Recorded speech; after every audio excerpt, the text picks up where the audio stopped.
दूध दे मेरा मान सम्मान लूट लेगा तुम। তো হে আসসালামু আলাইকুম। তো গাইস এখন আমি যাচ্ছি আমার ছোট ভাইকে নিয়ে কয়জন ভাইরাল কন্টেন্ট ক্রিয়েটরদের বাড়িতে। সেই কন্টেন্ট ক্রিয়েটর গুলো হলো আমির ভাই, শাকির ভাই, মনোয়ার। তো এখন আমি ফার্স্টে যাব শাকিরদের বাড়ি। ফাইনালি শাকির বের হয়ে আসলো। কোনো কিছু ভালো লাগে না। তো গাইস শাকিরকে উঠাই নিলাম গাড়িতে। শাকির এখন কোথায় যাচ্ছ? এই যে আমি ঘুরে পারি গানটা ঘুমাইছে, কল করছিলাম ধরে নাই। তো আমরা এখন যাচ্ছি আমিরকে নিয়ে আসতে। আর যাই দেখি গান্ডু ভিডিও এডিট করতেছে। তো কি বলে শুনে এই দুধ দে না আমার কিন্তু আজকে যাবার কইছিল दूध दे मेरा मान सम्मान लूट लेगा तुम। দুটো প্রোগ্রামে বাকি আছিল, মানে ডান্স আর গান এই দুটো বাকি আছে। আর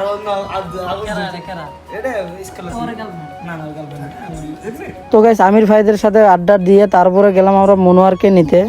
তো এখন আমিরদের বাড়ি থেকে আসলাম, এখন যাচ্ছি আমরা মনোয়ারদের বাড়িতে। চলো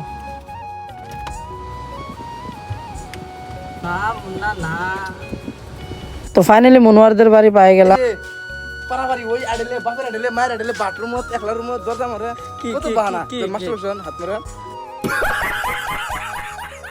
কি করে মাস্টারবেশন কি কি ওটা? ওটাই বাহাতের কাম।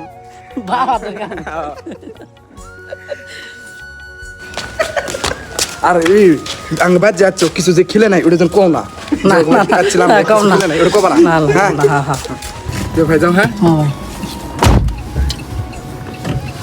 তো গাইস ফাইনালি আমি সবার সাথে দেখা করে এখন যাচ্ছি বাসাতে। তো লাস্টে একটা কথা বলতে চাই আমি। তো গাইস এরকম অনেক কন্টেন্ট ক্রিয়েটর আছে যারা ভাইরাল হওয়ার পরে মানুষের সাথে অহংকার দেখায়, কারোর সাথে দেখা করতে চায় না, কথা বলতে চায়। তো গাইস আমির ভাই, শাকির ভাই, মনোয়ার ভাই, মানে টিম 7 হিটের যেগুলো মেম্বার আছে সবারই মন অনেক ভালো। এদের কারোর মাঝে অহংকার নাই। কারণ গাইস আমি একজন ছোট কন্টেন্ট ক্রিয়েটর হিসেবে ওরা আমাকে অনেক রেসপেক্ট দিল, ফ্রেন্ডের মতো ব্যবহার করলো।